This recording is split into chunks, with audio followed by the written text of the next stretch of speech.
Hi, Illana. Hi, Illana, please introduce yourself. Tell us a little bit more about you.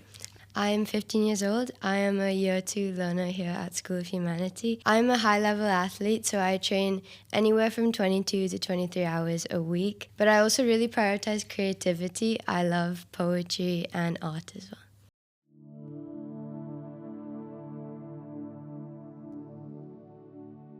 Brilliant. And why did you choose to enroll into School of Humanity? So my mom actually heard about it from one of her friends, and I found the whole curriculum idea very cool. So then I dove deeper into research, and the whole way of learning through real world application is something that I found very, very interesting. And yeah, just knowing that you're doing projects that actually mean something to the world. So yeah. As you mentioned, we replace exams with real world projects. Could you share some of your favorite projects that you've had a chance to work on? So last term, I worked on the project of space sustainability from the challenge Designing Space Habitat, and I really enjoyed that because I got to see how you can incorporate nature's natural cycle into a space environment by reusing, recycling all the resources. I incorporated the Arduino board into my project to showcase the display of the water levels, oxygen levels, and just having that extra thing to incorporate into it using a simple C++ code is just expanding my ability to learn newer things. And one of my skill units I'm taking is Python. So just learning how to put that into an area where you wouldn't think to add it has been something that's been useful. So yeah, that was very interesting. Would you want to live on a space habitat yourself one day? I would love to try it out. It would be very cool. Nice. I know that when you're working on these kinds of projects, it's often not just about the technical skills, but also the soft skills and your mindsets.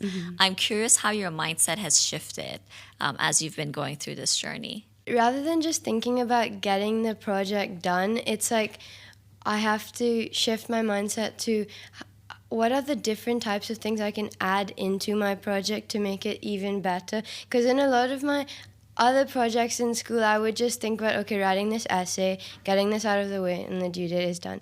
But instead, I actually think about the different steps. What can this affect and what can this affect? And then it opens a whole other opportunity to help another problem as well. So just that's been a way that my mindset has changed, yeah.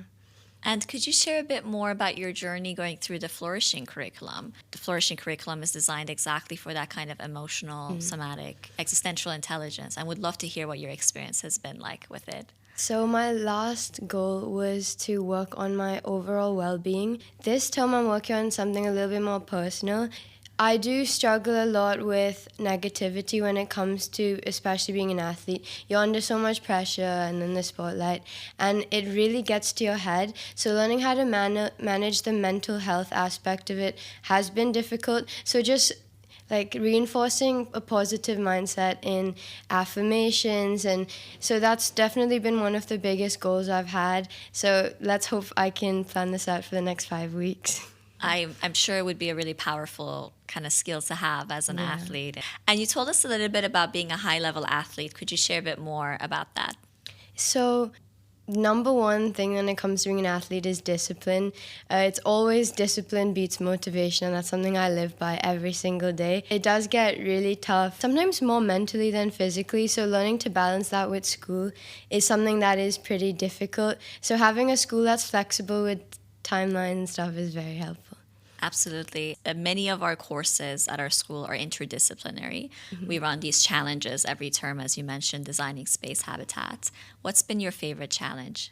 This term I'm working on water, energy, and food security, and that is also really cool, and I get to see how we are working towards a newer future that gets to incorporate all these in a more futuristic type of manner. So learning that is very cool here. Absolutely. And one of the things that's been amazing for me with these conversations with learners is I learn from you and learn what you're learning. Could you take a moment to teach us a concept that you've learned? So I worked on the skill unit argumentation, and It has really played a big role in just the way I make decisions in everyday circumstances. Learning about inductive and deductive reasoning, how to conclude conclusions from a generalized type of viewpoint or from a more specific type of viewpoint. So just learning those have helped me with having conversations with my classmates, but also to have debates with my dad, like in the kitchen. So just things like that, yeah. You can apply it to the real world very Yes. quickly. And what have been some other skills that you've developed? Some other skills have definitely been like systems thinking, just looking at how changing one part of a problem can affect everything else, and just open my eyes to see that in a different view, because you don't look out of the box that much in traditional schools. So just seeing that that's encouraged is like very special.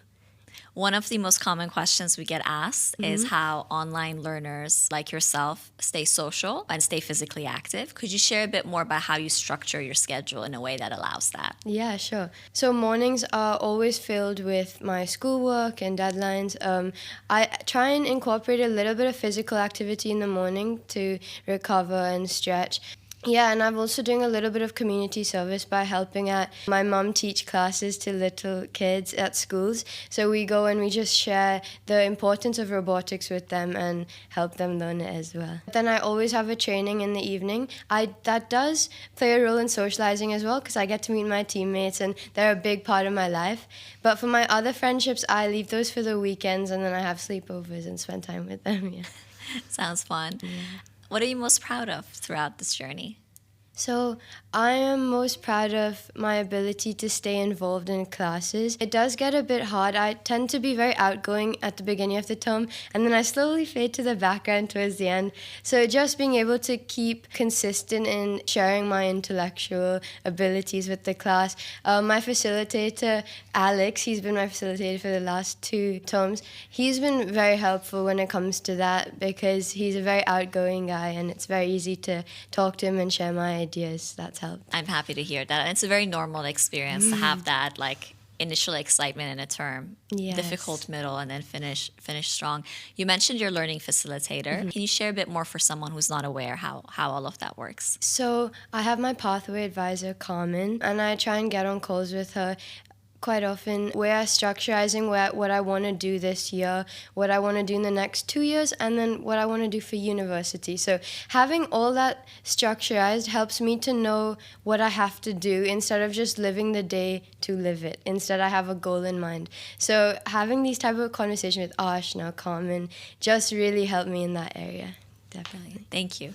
Thank you, Illana. Yeah, no problem.